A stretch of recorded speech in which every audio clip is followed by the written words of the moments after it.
bayobozi b'inzego nkuru z'igihugu cyacu,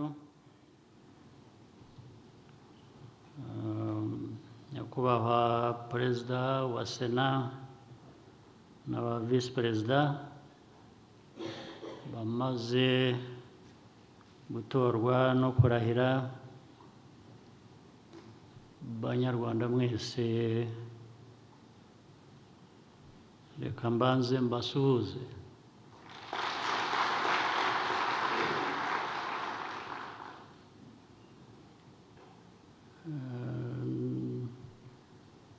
Mu gutora kandi kw'abasena aba visi perezida n'iki, mpere ku byo nabonye byiza byabanje, ngira ngo harimo nabyita amayeri y'ikinyabupfura cyangwa ikinyabupfura mu mayeri. Evode yabanje yamamaza Sorina, arabanza twese aducura oxygene, umwanya atwaye asobanura, njye nabirebaga ko nta wundi uri yatorewe aho ngaho, nta wundi wajyaga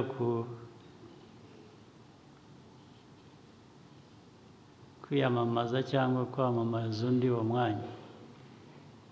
Ubwo ubutaha ngira ngo hari abenshi biza ayo mayeri, ubwo muzibuke kubikoresha. Reka nshimire perezida wa sena n'aba visi perezida izi nshingano bemeye kandi batorewe. Ndabizi ko aho baturutse mu zindi nshingano bakoreraga igihugu cyacu, nta gushidikanya ko imirimo bayumva n'uburemere bwayo, ariko icyangombwa ni ugusezeranya abo bayobozi, ni ugusezeranya sena ubwayo ko hazaba ubufatanye, ubwuzuzanye.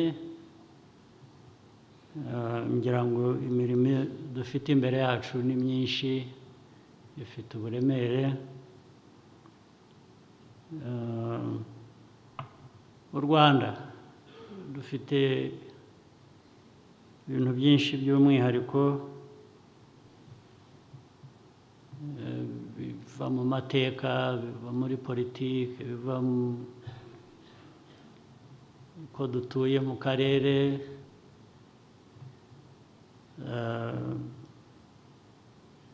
tutagira icyambu, ubwo rero bidufasha gushakisha uburyo bwose twakora kugira ngo tubeho neza, dutere imbere ndetse tugere kuri byinshi twifuza. Sena rero ibifitemo uruhare runini, cyane cyane iyo yuzuzanije n'abandi n'izindi nzego. Ubwo bufatanye buvamo ko dukemura ibibazo ubundi biba hari ingutu, ndetse n'ibigaragara ubundi ko bidafite igisubizo. Abantu iyo dutekereje neza nyine imiterere y'u Rwanda, nabyo birakemuka. Gukemura ibibazo by'igihugu, ikintu cyiza mbere ya byose ni ukutagira umunyarwanda usigara inyuma. Byose buri munyarwanda wese akibona mu bisubizo bigenda bishakwa cyangwa bigerwaho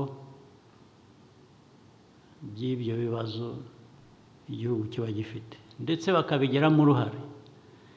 Ntabwo ari inyungu zibageraho gusa zindi, ariko n'uruhare bagomba kubigiramo. Iki ni ikintu tugomba guhora twibuka, twibukiranya, kugira ngo dukomeze gutera imbere, tutaba twasubira inyuma mu nshingano zacu cyangwa ibintu dushaka kugeraho. Nashimye kubona ndetse muri Sena dufitemo umubare w'abadamu, abategarugori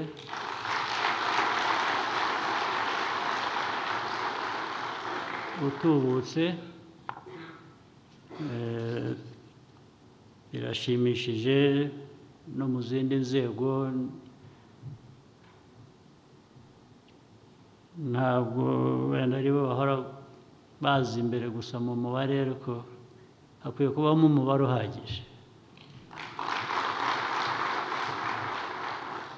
Naho ubundi bibaye ko buri hose umubare ari uwa mbere w'abadamu, nabyo byahungabanya uburinganire, ariko ibyo ni ikiganiro gusa, naho ubundi ntacyo bitwaye.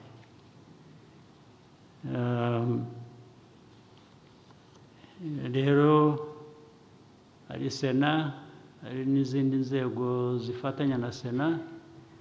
Navuze kutagira usigara inyuma, ariko nashaka kuvuga ko n'ikintu cyo gukurikirana ibyo dukora, ibyo abantu bifuza, no kwirinda kunyura inzira y'ubusamo kenshi mu bikorwa bimwe ku bantu bamwe, tugashaka kugira ngo dukore ibintu neza, bifite umucyo, biganisha hahandi gusaha inyungu z'Abanyarwanda benshi. Accountability rero, accountability ifite uburemere.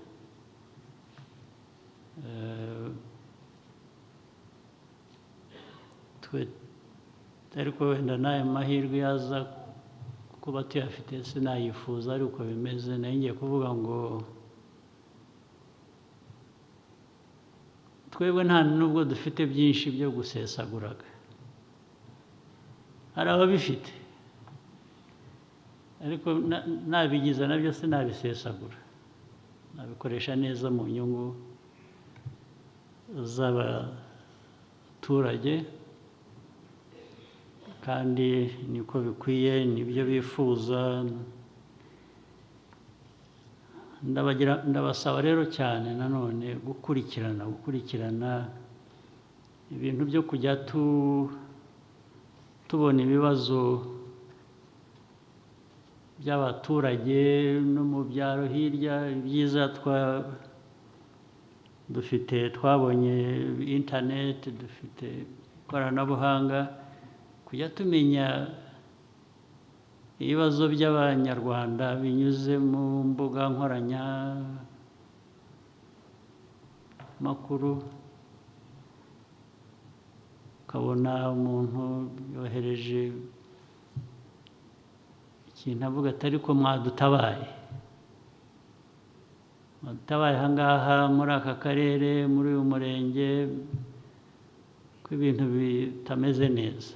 Ntabwo bikwiye kugera aho, dukwiye kuba tubizi, kubera ko nicyo Sena n'izindi nzego nicyo zibereyeho.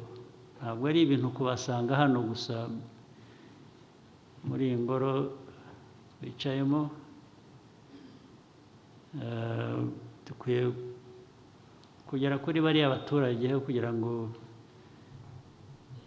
binyure mu zindi nzira bitugereho, bize bitugeraho direct.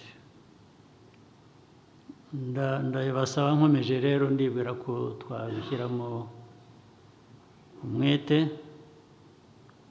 hanyuma narangiza mbifuriza akazi keza, ibihe byiza, mugire n'ubuzima bwiza. Murakoze.